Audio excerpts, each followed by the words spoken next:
Good morning, everyone. Sarah here with a video, and I thought I would update you all on the current situation that's going on at Social Security. And the current situation is that they don't have a director and haven't had one for the past 5 years or more, and they really don't have any higher-ups that work above the field offices either, or have very little staffing in that area. Well, it's led to huge backlogs in cases, claims, and continuing disability reviews. And it's also led to another crisis, and that is when people appeal at an administrator law judge level, they are often having to wait about 2 years just to get in to see a judge. And they are having to wait for quite a long time as well for a reconsideration review as well. And so I wanted to point that out. People who apply for SSDI or SSI for the first time, many of them only have about 2 weeks of savings or up to a month. Now, some might get lucky and have more money put away than that, but the thing to remember is that when they become disabled, they often have to dip into their savings just to pay their rent or bills. And you know what? Unless they're living in low-income housing that is based on your income, when their savings runs out, then they get served with an eviction notice because they can't pay their rent. Many of them are forced to put their stuff in storage. They're forced to live in the streets. They're forced to live in shelters while their case is, being decided, which could take several years. And what do the people do during the meantime? Without money and nothing, they just can't. They're going to have a very difficult time surviving. And something that I have discovered and need to be open and honest about, me and my friends have discovered that there's a huge opioid crisis in Arizona. And when a person takes opioid drugs and they don't need them, it can mimic severe mental illness type symptoms. Many of these people have high IQs. They have good manipulation skills. And what many of them are doing is they're going down to their local Social Security field office and they're saying that they can't work because they're feeling under the blue. And you know what? With their high IQ and their good manipulation skills, they're able to manipulate these workers into getting their benefits going. When in fact, they have abused opioid drugs and they don't really have a severe mental illness.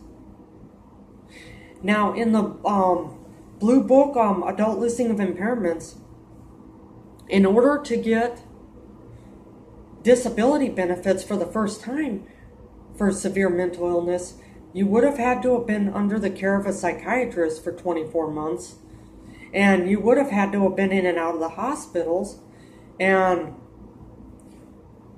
experiencing panic attacks, anxiety episodes for a certain amount of time every week when leaving your own home. But yet these people are getting approved. And here there are people out on the streets with legitimate severe mental illness, legitimate physical disabilities, legitimate medical disabilities. And they're having to go through all kinds of loopholes and red tape just to get their benefits going. Money that we have earned when we did work, and money that we paid into Medicare with. And I want to point out that I do have degenerative disc disease of the spine. I've got disc height loss.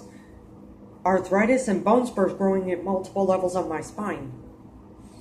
I have had 2 serious falls in less than a year as a result of both my feet and my ankle losing feeling and experiencing muscle spasticity.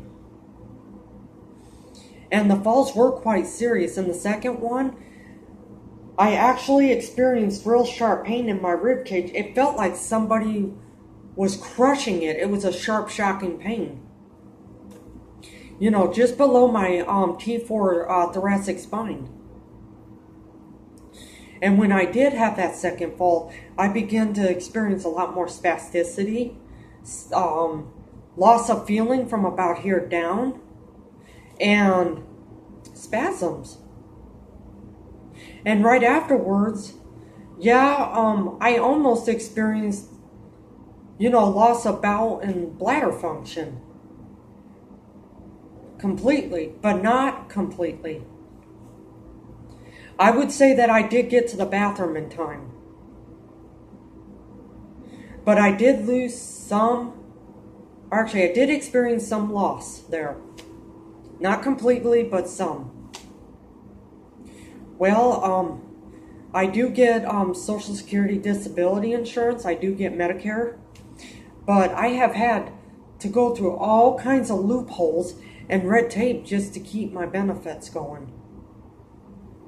While these people go into whatever and manipulate these workers, even though they do not have a serious mental illness. Now, where I live, I've got friends who have severe mental illness. Legitimate severe mental illness. Legitimate severe bipolar, depression, anxiety. And yet, with some of them, Social Security gave them a hassle and is forcing them to go through all kinds of loopholes and red tape just to keep their benefits going. And that's not fair. So, I just wanted to point that out. But anyhow, if you have any likes you would like to post, or please feel free to leave comments. And if you like my channel, please subscribe. Have a very good day.